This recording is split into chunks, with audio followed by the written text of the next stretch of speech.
पूरी साल का सबसे बड़ा ब्लंडर आज ही मेरे साथ हुआ है। कोरोना के बाद में लिटरली मैं कभी इतनी लेट नहीं जगी हूँ। ऑनेस्टली स्पीकिंग मेरी जिंदगी का सबसे वर्स्ट पल लग रहा था जब मैं इतनी लेट जग रही थी और मुझे ऐसा फील हो रहा था ना कि भाई अब मुझे मर जाना चाहिए। पर इसमें मेरी गलती नहीं है, गलती घर की है और जगाने वालों की है। एक तो हमारे फ्लैट में बिल्कुल भी सनलाइट नहीं आती है और उसके बावजूद मेरे घर वालों ने मुझे जगाया ही नहीं। अब जैसे तैसे करके नींदों में मैंने चाय तो बनाई, लेकिन ये पता नहीं क्या ही सियप्पा कर दिया। वो तो घर पे मम्मी नहीं है, अगर मम्मी होती ना तो आज तो चमड़ी अधर हो जानी थी मेरी।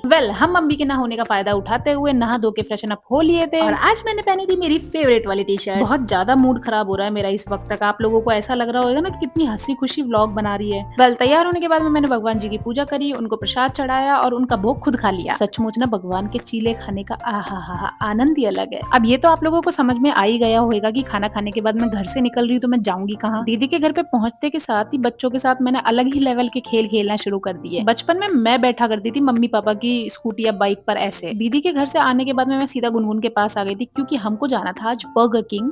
सडन प्लान था वैसे ये और सरप्राइजिंगली हम दोनों के क्रॉक्स एक जैसे हैं। वैसे गुनगुन ने पहले ही खरीद लिए थे, मुझे गुनगुन के क्रॉक्स पसंद आए थे, इसलिए मैं भी यही सेम कलर सेम पैटर्न खरीद के लेके आई थी। आउटलेट पे पहुंचने के साथ ही हमने ऑर्डर किया था एक तो 79 वाला कॉम्बो, एक मखनी बर्गर, बस शायद इतना ही ऑर्डर किया था यार, लेकिन बहुत सारा आया था। बस कुछ ही देर हुई थी मुझे अपने आप को फ्लेक्स करते हुए जितना हमारा ऑर्डर भी आ गया।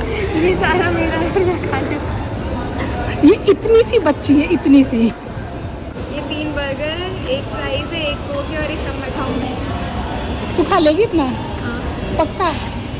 देखते हैं। एक बार पक्का पूछते के साथ ही इसको सेल्फ डाउट आने लग गया था और ये जितना भी माल मसाला देख रहे हो ना इसको सबको मैंने खाया है। डेजर्ट में कुछ ठंडा खाने का मन करा था इसलिए हम लोगों ने चॉकलेट वाली आइसक्रीम ले ली थी। उसके बाद मैं बड़ी दीदी के पास आ गई थी क्योंकि उनको जाना था आज अपने ससुराल, इसलिए उनको मेहंदी लगानी थी। केवल और केवल मैं ही मेहंदी नहीं लगा रही हूँ, उनका नट्टू भी मेहंदी लगा रहा है और मैंने उसको बोला भी था कि तू अपने एरिया में मेहंदी लगा, लेकिन नहीं, उसको तो मेरे एरिया में मेहंदी लगानी थी। कैसे तैसे करके मैंने उसको उसका एरिया प्रोवाइड करवाया। उसके बाद में मैंने अपनी मेहंदी कंप्लीट करी और मेरी मेहंदी कुछ इस तरीके की दिख रही है। ज्यादा डिटेल में नहीं दिखाऊंगी, आप लोगों ने नजर लगा दी तो। आफ्टर दैट अंकल मुझे छोड़ने आ गए थे घर पे और घर पे आते के साथ ही मुझे भूख लगी है यार भयंकर। और जैसा कि मैं अभी पीनट बटर का डब्बा लेके आई थी जो कि खत्म हो चुका है तो मुझे कल नया लाना पड़ेगा। आज का संडे व्लॉग मैंने एक बड़ी वीडियो में भी एडिट करा नहीं है, अभी हो रहा है, तो आप लोग उसको जरूर देखना। पर अभी तो जैसा कि मैं सुबह से काम में लगी हुई हूँ तो मेरी हालत थोड़ी टाइट हो गई है, इसलिए अब मैं आप लोगों से करूंगी कल बात। आज के लिए टाटा।